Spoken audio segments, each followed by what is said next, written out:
제21대 대통령 선거가 이제 11일 앞으로 다가왔습니다. 오늘은 그리고 노무현 대통령 16주기 추도일이기도 합니다. 이재명 후보는 오늘 경남 봉화마을로 갔습니다. 추도식에 참석을 했죠. 노무현 대통령께서 꿈꾸던 사람 사는 세상을 향한 여정, 그리고 진짜 대한민국에 가 닿겠다라는 추모사를 남겼습니다. 그러면서 노무현 대통령께서 계셨기 때문에 자신이 정치로 들어갈 수 있었다. 2006년 성남에서 시민운동을 하다가 정치로 갈 수 있었다라는 이야기도 있고요.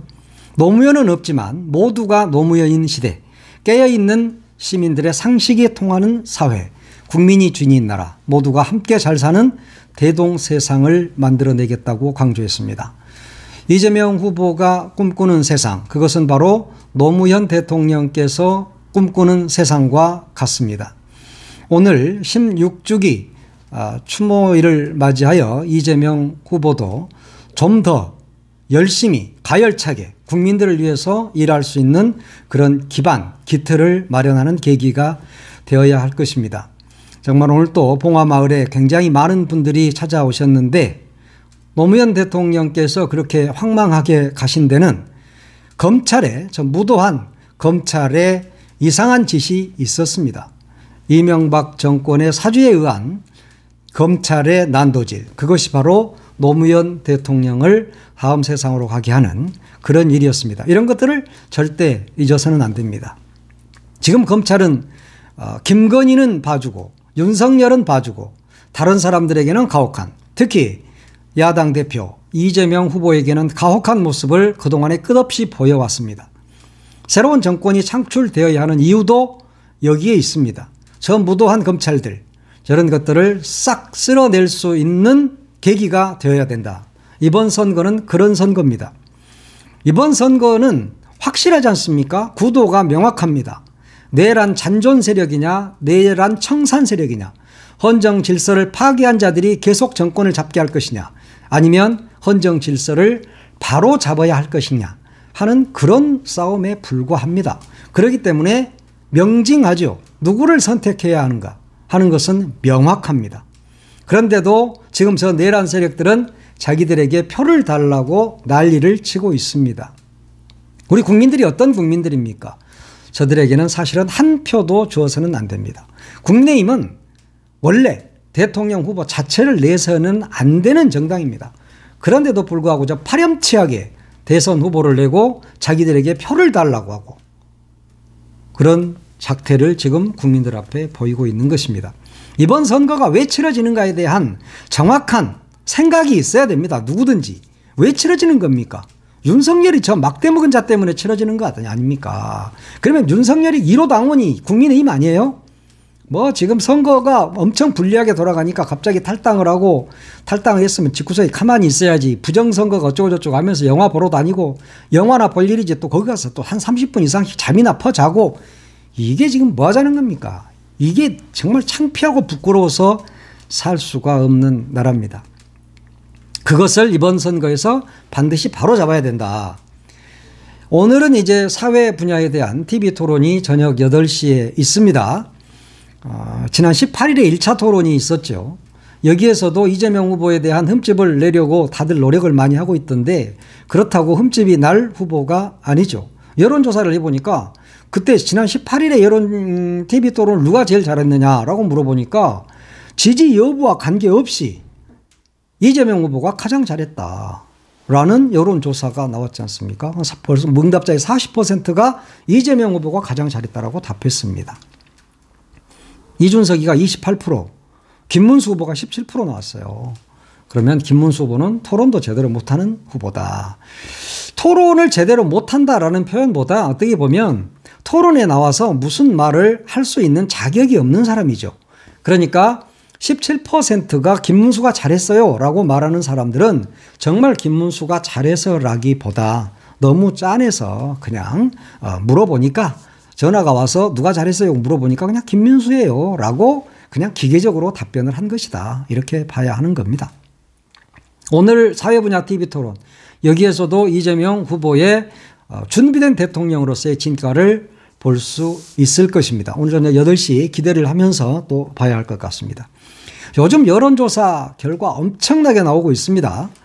일부 여론조사 기관에서는 오염된 결과들을 내놓고 있습니다. 뭐 한 자릿수로 붙었다느니 서울에서는 뭐 김문수가 앞선다느니 이따위 이야기를 하고 있는데 지금 세상이 어느 세상인데 여론조사 조작 좀 한다고 해서 그게 국민들 여론이 바뀝니까? 이 바보들도 아니고 이게 내가 볼 때는 거의 뭐 바보 천치들이야. 명태균이가 그 장난을 쳐가지고 지금 어떤 처지에 있습니까? 구속됐다가 지금 뭐 보석으로 나오긴 했지만 조만간에 또 구속이 되겠죠. 왜냐하면 선거법 위반 중에서도 가장 중요한 것이 여론조사 조작입니다. 물론 자기들은 기법이라고 이야기를 하겠죠. 기술이라고 이야기를 하겠죠. 그렇지만 결과적으로 이런 것들은 여론 조작이 되는 겁니다. 그러면 국민 여론을 호도한 것이죠. 그래서 그런 여론조사는 믿을 필요도 없다. 오늘 아침에 여론조사 꽃이 발표한 내용이 있습니다.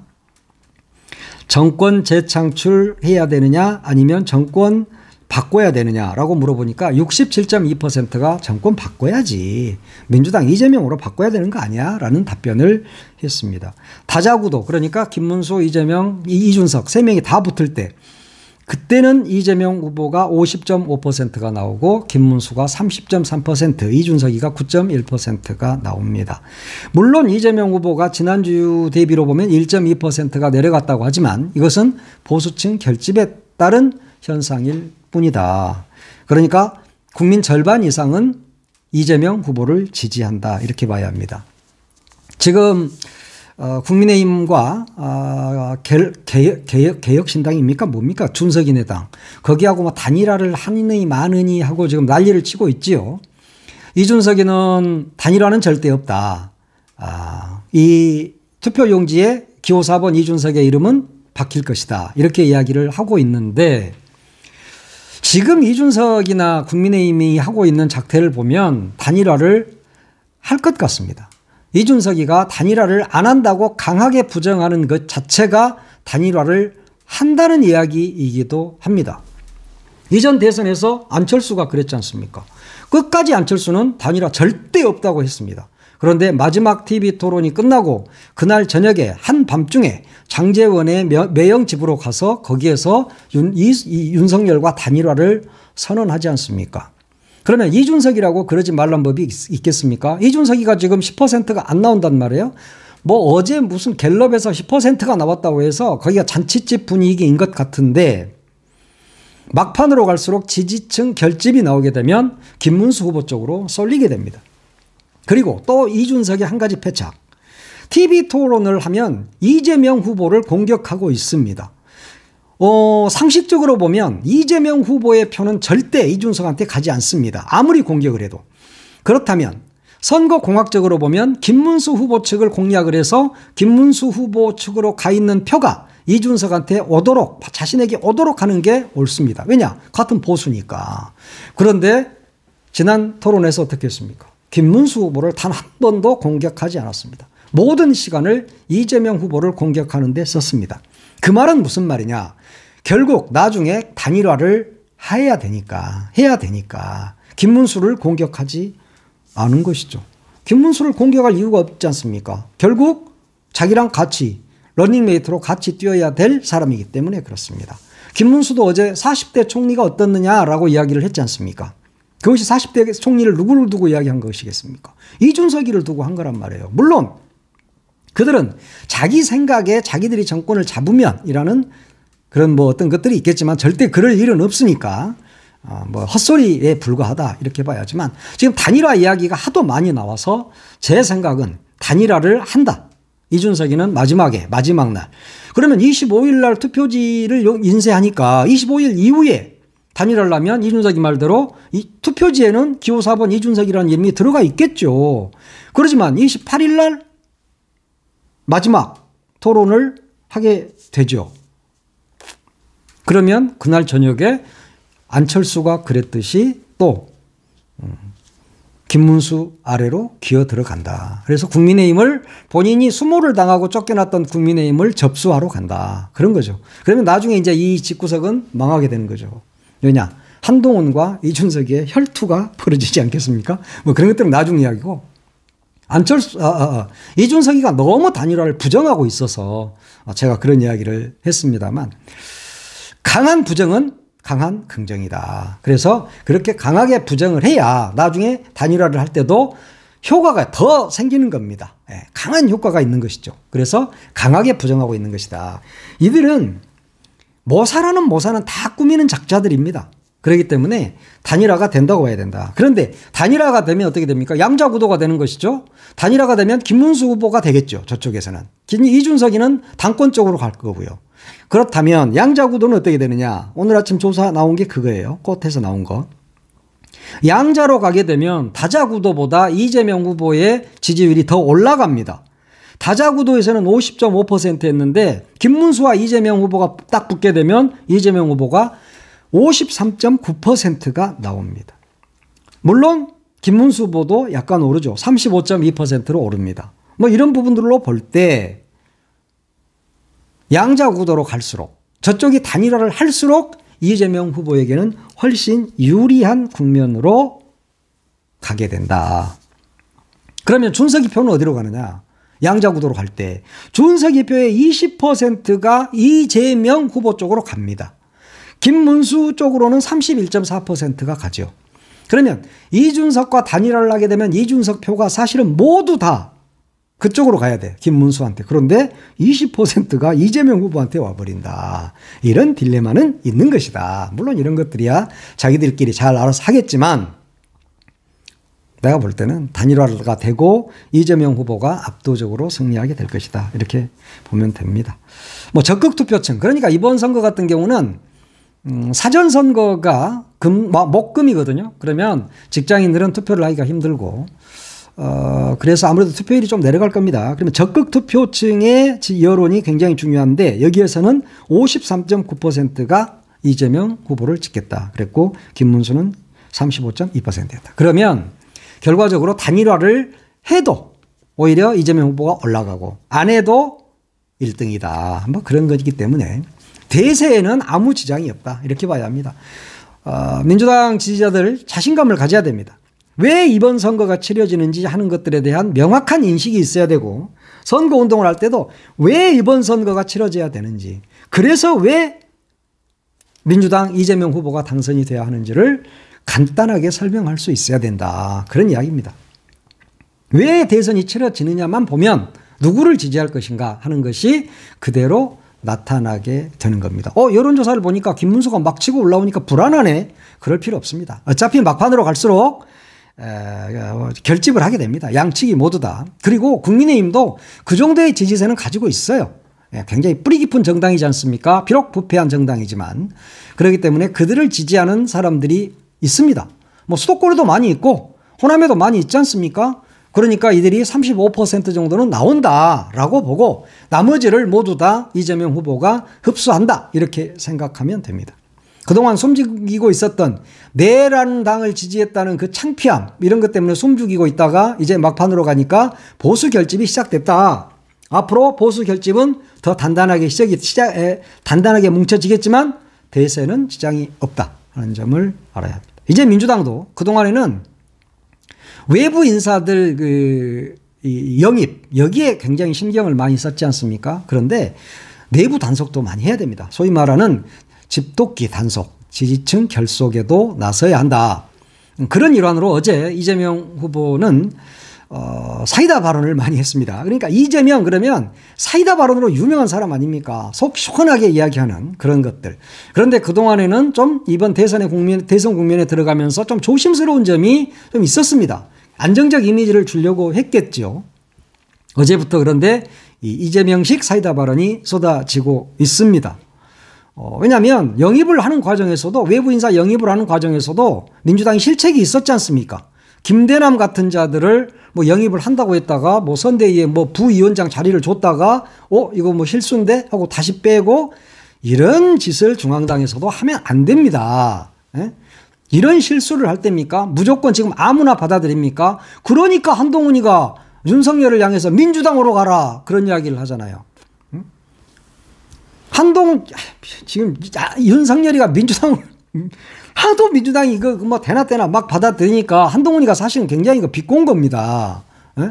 그런 것도 알아야 된다. 그런 거죠. 근데 어제 그 경남 양산 유세가 있었습니다.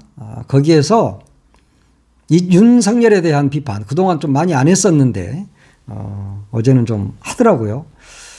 검찰 그리고 특히 이제 윤석열에 대한 이야기도 했지만 검찰 이 검찰 요새 하는 짓거리를 보면 제정신인지 이해가 안 된다. 없는 제도 만들려고 저렇게 극렬하게 난리를 치냐 뭐 이런 이야기를 했습니다. 문재인 대통령을 검찰이 기소한 것에 대한 그런 이야기죠. 뭐 윤석열에 대해서는 뭐 이 파면이 문제가 아니라 처벌을 해야 된다 그런 이야기도 했고요. 제주에서도 제주 사사망장에 대해서도 그런 이야기를 했어요. 모든 시효를 다 제한해야 된다. 국가폭력에 대해서는. 그래서 그 후손들까지도 끝까지 책임지도록 해야 된다 하는 이야기를 했습니다. 후손들까지도 책임을 지어야죠. 그 가해했던 자들 그들은 우리 할아버지가 했으니까 우리 아버지가 했으니까 나는 몰라. 이렇게 뒷짐을 지고 있을 일은 아니다.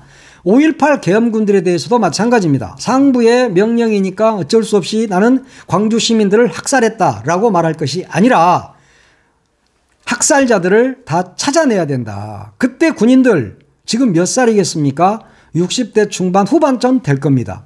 70대 초반쯤 될 거고 그 사람들 지금 다 살아있지 않습니까? 자기 손으로 방아쇠를 당겨서 광주 시민을 죽였던 자들도 다 색출해내야 됩니다.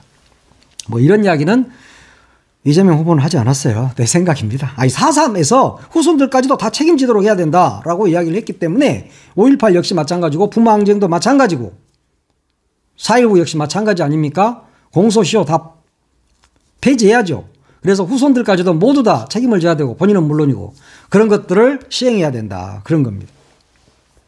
김건희 주가 조작에 대해서도 이야기했어요. 그러다가 주가 조작하면 이제 외국 사람들이 주가 조작하며 하고 그러면 우리나라에 투자를 안 한다 이런저런 이야기를 막 하다가 앞으로 걸리면 죽는다 그랬습니다. 앞으로 걸리면 주가 조작하다 걸리면 죽는다. 그러니까 보수 언론에서 오늘 아침에 어떻게 이야기합니까?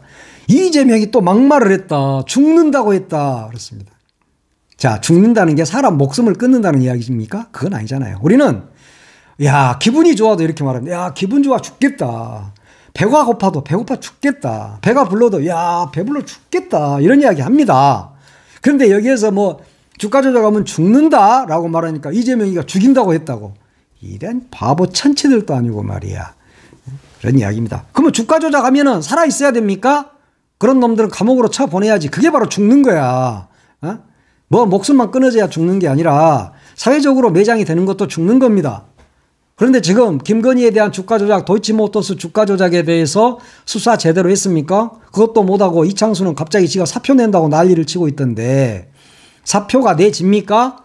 사표 수리하면 안 됩니다. 박성재 너 그따위 짓거리 하다가는 나중에 진짜 온 집안이 풍비박산이 나는 수가 있다. 그러면서 이재명 후보가 또 이런 논란을 우려해서 아니 뭐 내가 그렇게 무서운 사람도 아닌데 내가 법대로 하겠다는 것이다 라고 이야기는 했습니다. 법대로 해야죠. 법치국가에서. 윤석열이는 법대로 않고 지 뜻대로 하다가 인생 조졌잖아요. 완전히 망가뜨렸잖아요. 그런 것들을 우리 눈으로 봤기 때문에 그런 것들은 윤석열이 이자도 하여튼 똑바로 잘해야 된다. 그리고 어제 손학규라는 그 손학규옹이 있습니다. 손학규옹. 이분 아주 대단한 분이잖아요. 한나라당 출신입니다. 한나라당 소속으로 경기도지사를 지냈는데 또 2007년 대선을 앞두고는 민주당으로 왔어요. 그때 당시 이제 뭐 대통합민주신당 그랬는데 지금 민주당이죠. 그쪽으로 왔어. 그래갖고 민주당에서 대표까지 지낸 분입니다. 그런데 갑자기 이 사람이 좀 아프신 것 같아요. 내가 손옹한테 이런 말을 하면 또 어른들이 나한테 화낼지도 몰라요. 어른한테 너 말을 그따위로 하냐 할지 모르는데 김문수를 지지하러 어제 이제 나온 겁니다. 근데 지지를 똑바로 해야 되는데 갑자기 마이크를 잡고 이재명 후보를 지지를 해버립니다. 연세가 78살이시면 아직 젊으시거든요. 지금 뭐 골프 치러 다니시고 파크 골프라도 치고 다니실 연세거든요. 그리고 폭탄주도 한 20년 정도는 드실 나이입니다. 78세가 그렇게 많은 나이가 아니거든요. 근데 이분이 갑자기 솔직히 김문수 후보 지지하러 나온 거잖아요. 그런데 갑자기 이재명 후보를 막 지지를 합니다. 지금 이재명 대세론이 거리를 휩쓸고 있잖아요. 뭐 내가 힘이 없지만 나서서 이재명 후보를 도와야 되겠다. 그래서 오늘 아침에 내가 이재명 후보를 지지했습니다. 내가 지금 가짜뉴스 하는 것 같죠. 영상 봐볼까요? 내가 가짜뉴스인지 진짜 손학규 옹이 이렇게 말했는지 영상부터 보고 그 다음에 이야기를 또 합시다. 한결같이 걸어온 분입니다. 전 경기도지사 보건복지부 장관을 역임하신 손학규 대표를 여러분께 소개합니다.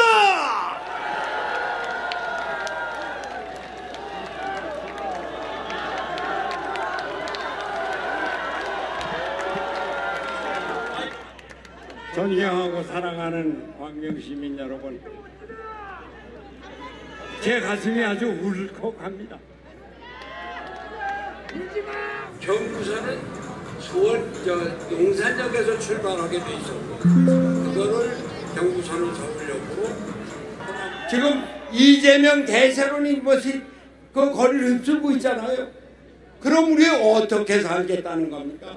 경제는 계속 망하죠. 안보는 위협이죠. 정치는 민주주의 완전히 망가지죠. 그래서 저는 모든 걸 정치를 다 내놓고 편안히 사는 사람인데 안 되겠다.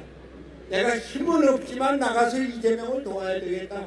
이 나라를 살려야 되겠다. 이 나라 민주주의를 살려야 되겠다. 우리 경제를 살려야 되겠다. 안보를 지켜야 되겠다. 그래서 오늘 아침에 이재명 지지 선언을 했습니다.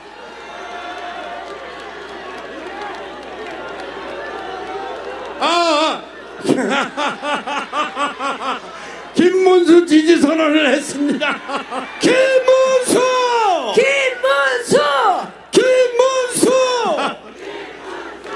예, 제가 늙은 모양이에요. 보이긴 젊어 보이죠? 네. 그러니까 이분이 본인이 이재명 후보를 그냥 지지 선언을 해버린 겁니다. 그래 놓고 뒤쪽에다가 그런 말 하잖아요. 좀 제가 늙은 모양이죠? 이렇게 이야기합니다. 예, 연세가 많이 드셨습니다. 건강하시던데 그렇다고 해서 지금 제가 늘 하는 말이지만 이 나라는 연세 높으신 어르신들이 그 기반에다가 만들어 놓은 건 사실입니다. 맞습니다. 고생하셨습니다. 정말 이 나라를 산업화를 통해서 여기까지 반석 위에 올려놓으신 게 맞습니다. 그러나 이 나라는 미래에 우리 후손들이 커나가야 될 나라입니다. 40대, 50대가 주축이고 그리고 10대, 20대 이 아이들이 어떻게 이 나라에서 살 것인가 하는 것을 우리가 만들어줘야 돼. 그런데 이 양반들이 30년, 40년 전 생각을 하고 나오셔가지고 참 미안한 이야기지만 헛소리를 하고 다니십니다. 예, 그냥 집에 계세요. 아니 친구들하고 골프 치고 파크 골프 치고 폭탄 좀 마시고 그냥 그렇게 놀면 좋잖아요. 왜 나와가지고 김문수 지지하러 나왔고 이재명을 지지합니까? 당신이 이재명을 지지 안 해도 이재명은 당선이 된다니까. 이재명을 지지. 나도 이러다가 김문수 지지하게 생겼어. 그래갖고 나가도 저도 알코올성 치매가 온 것 같습니다. 그럼 마지막에 이재명요. 이래야 됩니까? 이 양반들이 말이야. 하여튼 그러다 보니까 우리 박지원 옹 이분 83살이십니다. 우리 박지원 옹께서도 또 지지 않으려고 또 한마디 하셨어. 이낙연 세력도 품어야 된다. 지금 이따위 말씀을 하셨습니다. 진짜 난 이분의 정신세계가 궁금합니다. 물론 이낙연 세력, 그러니까 지금 새미래인가 뭔가 하는 그쪽하고 이분이 아주 친합니다. 그러지 않겠습니까? 평생 동안 같이 정치를 해왔고 같은 물을 먹었는데 왜 안 친하겠습니까? 그렇다고 지금 이 시점에서 이낙연 세력을 받아들이자라고 말하는 게 맞습니까? 집 나간 집토끼도 받아들여야 된다 이런 이야기를 하던데 이미 자기가 먹던 우물에 독을 타고 나간 사람이라니까요. 그리고 이재명에 대해서 죽기보다도 싫어하지 않습니까? 그런 사람을 다시 받아들이자고 이야기하는 박지원 옹의 정신세계가 매우 궁금합니다. 진짜. 그리고 박찬대 원내대표 지금 대표 대행이 엊그제 낙승이니 압승이니 그러면서 수치를 말하지 말라. 그렇게 하면 진짜 징계하겠다라고 이야기를 했지 않습니까? 소위 말하는 낙관론 금지. 그래서 입조심하라 라고 분명히 이야기를 했습니다. 그런데 어제 또 KBS의 전격 시사에 나가가지고 60% 이상으로 이긴다느니 압승한다는 이 말을 서슴지 않고 합니다. 이분이 도대체 민주당 사람인지 나는 의심스럽습니다. 새 미래로 가시려고 밑자락 가시는 겁니까? 그럼 가세요, 그냥. 박지원, 옹이 안 계셔도 이재명 후보가 승리하는데 아무 지장이 없습니다. 그런데 지금 계속해서 이낙연 세력까지 받아들이자. 지금 이낙연 세력을 받아들여서 뭘 어쩌겠다는 겁니까? 그러면 차라리 김대남이 그대로 받아들였어야지. 김대남이는 안 받아들였잖아요. 김대남이하고 이낙연이하고 무슨 차이가 있죠? 똑같잖아요. 그런데 이제 와서 막판에 와서 이낙연이가 그리고 이재명이 손 들어줄 리도 없고 헛소리를 하십니까 자꾸. 그냥 분석만 하시라고 자칭 정치 구단이라고 말씀하시던데 정치 구단이라면 내가 볼 때는 정치 초단도 안 돼요. 물론 정치 5단까지 갔어. 그랬다가 지금 계속 내려가는 중입니다. 그래서 정치 초단이 안 됩니다. 1급 정도 돼 1급. 태권도로 말하면 띠로 말하면 흰띠야 흰띠. 이게 되겠습니까? 이러시지 마시라. 이제는 지금은 이런 뭐 누구를 받아들이자 어쩌자 해가지고 이재명 지지세를 확장하겠다는 생각 자체를 버려야 됩니다. 이제 끝이라니까요. 박근혜가 온다고 해도 안 돼. 윤석열이 온다. 윤석열이. 한동훈이가 자꾸 윤석열이 데려가라고 하니까. 박지원, 옹이 지금 이낙연 데려오자. 지금 무슨 뭐 한동훈이하고 배틀합니까? 죄송합니다, 어르신. 예. 내가 감히 뭐 옆에도 못 가고 뒤쪽이 마음이 내가 1000m 옆에도 내가 못 갈 정도로 나는 비루한 인간입니다만 지금 이 옹들께서 하고 계시는 일을 보면 우리 손학규 옹 또 이 박지원 옹께서 하고 있는 일을 보면 이 나라의 진짜 여러분에게 옹들께는 이 나라의 미래를 맡길 수 없다니까요. 미안하지만 이 나라의 미래는 저도 맡아서는 안 됩니다. 저도 뒷줄에 뒷방 영감이에요. 그냥. 그래서 그냥 이렇게 이런 이야기는 하고 있는 겁니다. 그런데 우리 작은아버지뻘 삼촌뻘 되시는 어르신들이 나타나셔가지고 이렇게 나라를 또 분탕질을 치려고 하시면 안 된다. 이재명 후보를 진정 도와야 되겠다고 생각하면 가만히 계시라. 예. 손학규 대표님도 자꾸 원고 잘 외워갖고 나오세요. 뭐 김문수를 똑바로 잘해야지. 왜 김문수 지지 잘 하시라니까요. 그래서 김문수를 우수한 사람으로 만들어요. 그래야지 갑자기 뭐 거기서 이재명을 지지하고 그럽니까? 그러지 마세요. 그리고 자꾸 그 박지원 옹께서도 뭐 이재명은 뭐 김대중이 뭐 환생한 것 같다. 뭐 제2의 김대중이다. 뭐 그런 이야기를 하시던데 그런 것들은 저같이 삼류 유튜버들은 할 수 있는 말입니다. 그런 말 함부로 하시면 안 돼요. 김대중 싫어하는 사람이 얼마나 많은지 아십니까? 안 됩니다. 그런 말 하지 마. 그냥 이재명은 이재명이야. 저 같은 삼류 유튜버 B급, C급, 저는 C급이죠. C급 유튜버 정도는 아무 말이나 할 수 있습니다. 그러나 중진이시고 연세도 있으시고 지금 전남 뭐 총선대 본부장 아니십니까? 그러면 김대중 이야기를 여기서 하시면 안 돼. 그러지 마세요. 그냥 동네 가서 김대중을 이야기하시라고. 전남 가서. 거기서는 높으니까. 그러나 전국적으로 보면 김대중의 인기가 그렇게 대단하지도 않다. 자기 정치합니까 지금 그 연세에? 그러지 마세요 좀. 박지원 의원 좋아하시는 분들은 내가 이렇게 말하면 나한테 아주 그 못된 놈이라고 이야기하겠죠. 그렇지만 제가 지금 보니까 마땅치 않아요. 마땅치 않습니다. 그래서 제가 이런 이야기를 하게 됐다 하는 말씀을 드립니다. 노무현 대통령님의 추모 16주기인데 그분의 평안하심을 빕니다.